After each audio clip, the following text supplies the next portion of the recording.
Zee TV news కి స్వాగతం. ఎమ్మెల్యూరులో special intensive revision శిక్షణ కార్యక్రమం ఘనంగా జరిగింది. ప్రధానమంత్రి నరేంద్ర మోదీ, ఆంధ్రప్రదేశ్ ముఖ్యమంత్రి నారా చంద్రబాబు నాయుడు మరియు మంత్రి నారా లోకేష్ మార్గదర్శకత్వంలో ఎమ్మెల్యే డాక్టర్ బివి జయనాగేశ్వరరెడ్డి ఆదేశాల మేరకు పట్టణంలోని కుర్ని కళ్యాణ మండపంలో ఈ కార్యక్రమాన్ని నిర్వహించారు. ఈ శిక్షణలో క్లస్టర్, యూనిటీ, బూత్ కన్వీనర్లు, గ్రామ వార్డు కమిటీలు మరియు మండల పట్టణ కమిటీ సభ్యులకు బూత్ లెవెల్ ఏజెంట్ల బాధ్యతలపై సమగ్ర అవగాహన కల్పించారు.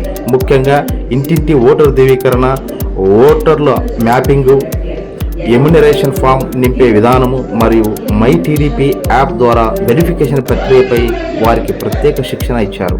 అనంతరం కర్నూలు జిల్లా ఉపాధ్యక్షులు భాస్కర్ల చంద్రశేఖర్ గారు మాట్లాడుతూ క్లస్టర్ మరియు యూనిట్ కన్వీనర్లకు మార్గదర్శక పుస్తకాలను అందజేసి ఓటర్ల జాబితాలో పారదర్శకత, ఖచ్చితత్వం ఉండాలని, ప్రతి అర్హుడైన ఓటర్ను నమోదు చేయాలని ఈ సందర్భంగా ఆయన వ్యక్తం చేశారు. అంతేకాకుండా నిజమైన ఓటరుదారులకు ఓటు హక్కు ఖచ్చితంగా వినియోగించుకునేలాగా ఓటును ఇవ్వాలని మరియు ఫేక్ ఓట్లను వెంటనే తొలగించి భారత రాజ్యాంగాన్ని, స్ఫూర్తిని, ప్రజాస్వామ్యవాదాన్ని కాపాడాలని ఆయన ఉద్ఘాటించారు. ఈ సందర్భంగా భాస్కర్ల చంద్రశేఖర్ గారు పార్టీ శ్రేణులకు పిలుపునిస్తూ మన రాబోయే ఎన్నికల్లో ఖచ్చితంగా నిజాయితీగా ప్రజాస్వామ్య పద్ధతిలో మనము గెలవాలంటే ఖచ్చితంగా ఈ ఓటర్ పై అవగాహన కల్పించాలని బాధ్యత ఎంతైనా మన మీద ఉందని ఆయన ఈ విధంగా తెలిపారు. ఈ కార్యక్రమంలో పార్టీ శ్రేణులు, వివిధ కమిటీల సభ్యులు పెద్ద సంఖ్యలో పాల్గొన్నారు. ఈరోజు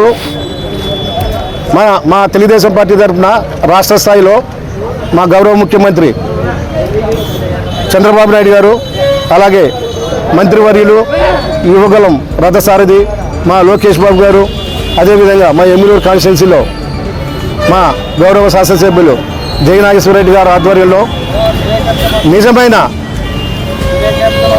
హక్కున్న ఓటుదారు, ఆ ఓటున్న హక్కుదారుడికి ఓటు రావాలి, ఫేక్ ఓట్లు ఏమైనా ఉంటే నిర్మూలించాలనే ఏకైక లక్ష్యంతో భారతదేశంలో ప్రజాస్వామ్యం వర్ధిల్లాలనే గొప్ప మనసుతోటి మన గౌరవ ప్రధానమంత్రి గారు మోడీ గారు తీసుకొచ్చిన ఈ SIR program, special intensive revision program ఏదైతే ఉందో దాన్ని మా గౌరవ శాసనసభ్యులు జయనాగేశ్వరరెడ్డి గారు ఆదేశాల మేరకు మేము ఎమ్మెల్యూరులో ఈరోజు మా కార్యకర్తలకి, మా క్లస్టర్ ఇన్ఛార్జీలకి, తెలుగుదేశం పార్టీ కార్యకర్తలందరికీ అవగాహన కల్పించినాము. ఈ అవగాహన ద్వారా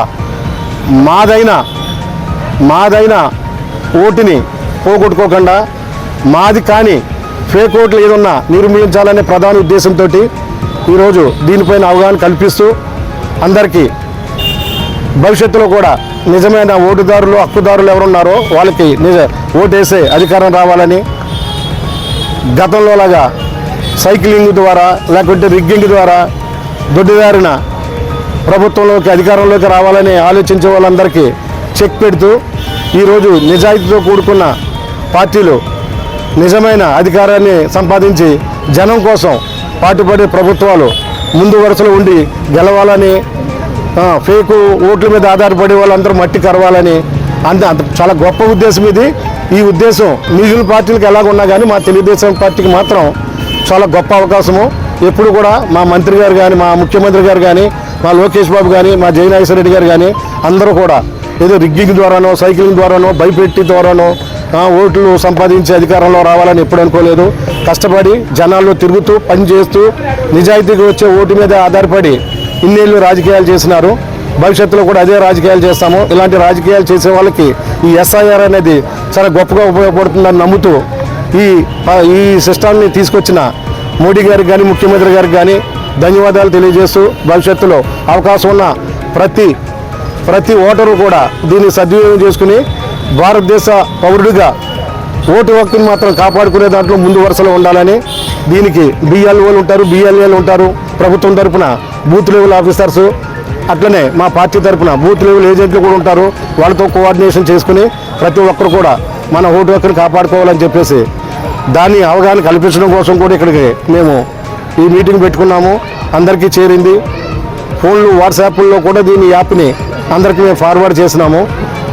దీన్ని పూర్తి స్థాయిలో మా తెలుగుదేశం పార్టీ సద్వినియోగం చేసుకుంటుందని నమ్ముతూ అలాగే మీ పత్రికా విలేకరులు కూడా ఒక చైతన్యవంతంగా దీన్ని ముందుకు తీసుకెళ్ళి మంచి ప్రజాస్వామ్యాన్ని నెలకొల్పడంలో మేధావులైన మీరు కూడా పార్టిసిపేట్ చేయాలని మనస్ఫూర్తిగా కోరుకుంటూ మీ అందరికీ మరొకసారి ధన్యవాదాలు తెలియజేసుకుంటూ సెలవు తీసుకుంటున్నాను. Thank you.